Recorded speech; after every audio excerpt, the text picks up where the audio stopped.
போன்றுதான் வாழைச்சேனை ஹாபர், கிழக்கு மாகாணத்தில் இருக்கிற ஒரு ஹாபர், வாழைச்சேனை ஹாபர், அது மிக மிக குறைந்த எந்த ஒரு துறைமுகம் என்று சொல்லுவதற்கு, ஒரு ஃபிஷரிஸ் ஹாபர் என்று சொல்வதற்கு எந்த விதமான ஒரு வசதியும் இல்லாத நிலையிலே மிக குறைந்த அளவிலே இயங்கிக் கொண்டிருக்கிறது.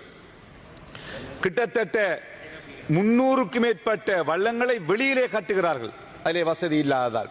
எந்த ஒரு வசதியும் இல்லை.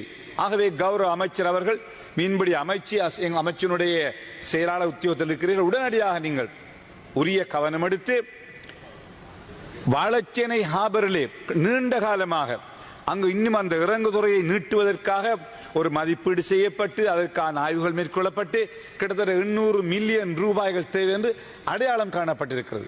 ஆகவே கௌரவ அமைச்சர் அவர்கள் உடனடியாக இந்த அரசாங்கம் உரிய நடவடிக்கை எடுத்து அந்த வாழைச்சேனை அண்மையில் நான் விஜயம் செய்திருந்தேன். பல சிரமங்களோடு இந்த மக்கள் வாழ்கிறார். கிட்டத்தட்ட 465 மல்டி டே போட் அங்கே கட்டுகிறார்கள். மட்டக்களப்பு 50க்கும் மேற்பட்ட மல்டி டே போட், அதை தவிர நூற்றுக்கணக்கான மல்டி டே போட் ஏனைய படகுகளை கொண்டு போய் வெளியிலே கட்டுகிறார்கள். நிறைய பிரச்சனைகள் இந்த மக்கள் எதிர்நோக்கிறார்கள். ஆகவே அந்த மீனவர்கள் பல கஷ்டங்களுக்கு மத்தியில் வாழுகிறார்கள்.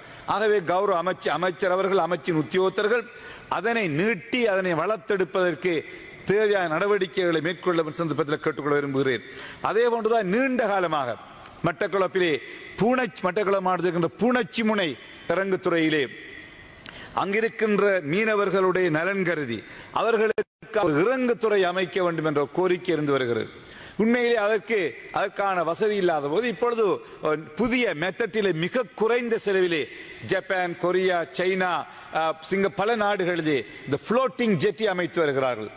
புளோட்டிங் ஜெட்டி மிக குறைந்த செலவிலே அந்த புளோட்டிங் ஜெட்டியிலே போய் படகுகளை கட்டுவது, மீன்பிடிக்க போவது போன்ற வசதிகளுக்கான ஏற்பாடுகள் செய்யப்பட்டுக் கொண்டிருக்கிறது.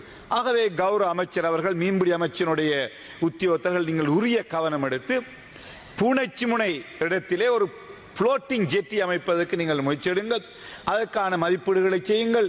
நாங்கள் உங்களுக்கு தேவையான உதவியை, ஏதாவது ஒரு வெளிநாட்டோடு பேசி உங்களுக்கு உதவியை பெற்றுத்தர வேண்டுமாக இருந்தால் அதனை பெற்றுத்தருவதற்கு நாங்கள் ஆயத்தமாக இருக்கிறோம். உங்களுக்கு உதவி செய்ய ஆயத்தமாக இருக்கிறோம். ஆகவே அவ்வாறான ஒரு பணியை நீங்கள் அமைச்சினூடாக உரிய